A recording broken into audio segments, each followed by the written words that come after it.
Pagan Arabs out of their ships issue, and mount upon their horses and their mules, and canter forth. Nay, what more might they do? Their admiral, by whom they all were ruled, called up to him Gamalfin, whom he knew. I give command of all my hosts to you. And a brown horse mounted, as he was used, and in his train he took with him 4 dukes. Cantered so far he came to Saragoose, dismounted on a floor of marble blue, where 4 counts were, who by his stirrups stood. Up by the steps the palace came into. To meet him there came running Brahma Moon, who said to him, Accursed from the womb, that in such shame my sovereign lord I lose. Fell at his feet, that admiral her took.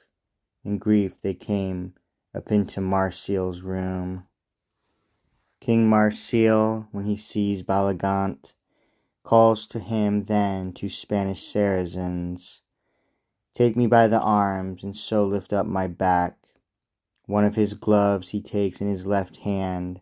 Then says Marsial, Sire, King, and Admiral, quittance I give you here of all my land with Saragoose, and the honour thereto hangs. Myself I've lost, my army, every man. He answers him, Therefore the more I'm sad. No long discourse together may we have. Full well I know Charles waits not our attack. I take the glove from you in spite of that. He turned away in tears, such grief he had. Down by the steps, out of the palace ran, mounted his horse, 'tis people galloped back. Cantered so far, he came before his band. From hour to hour then, as he went, he sang, Pagans, come on, already flee the Franks. In morning time, when the dawn breaks at last, awakened is that Emperor Charles.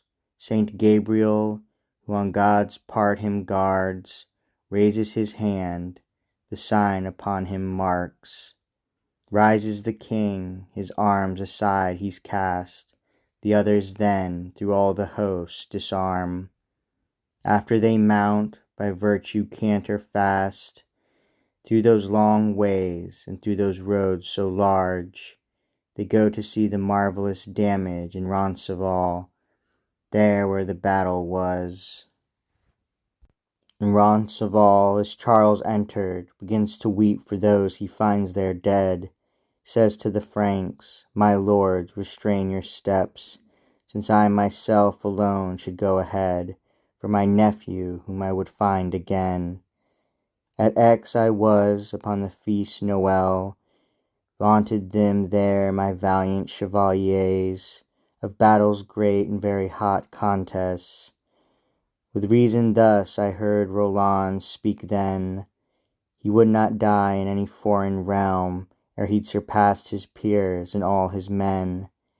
To the foe's land he would have turned his head, conqueringly his gallant life he'd end. Further than one a little wand could send, before the rest he's on a peak mounted. When the emperor went seeking his nephew, he found the grass, and every flower that bloomed turned scarlet, with our baron's blood imbrued. Pity he felt, he could but weep for rue. Beneath 2 trees he climbed the hill and looked, and Roland's strokes on 3 terraces new, and the green grass saw lying his nephew. 'Tis nothing strange that Charles grew anger grew, dismounted then, and went. His heart was full, in his 2 hands the count's body he took. With anguish keen he fell on him and swooned. That emperor is from his swoon revived, Namus the Duke, and the Count Asseline, Geoffrey d'Anjou, and his brother Thierry. Take up the king, bear him beneath a pine. There on the ground he sees his nephew lie. Most sweetly then begins he to repine. Roland, my friend, may God to thee be kind. Never beheld any man such a night, so to engage, and so to end a fight. Now my honour is turned into decline. Charles swoons again, he cannot stand upright.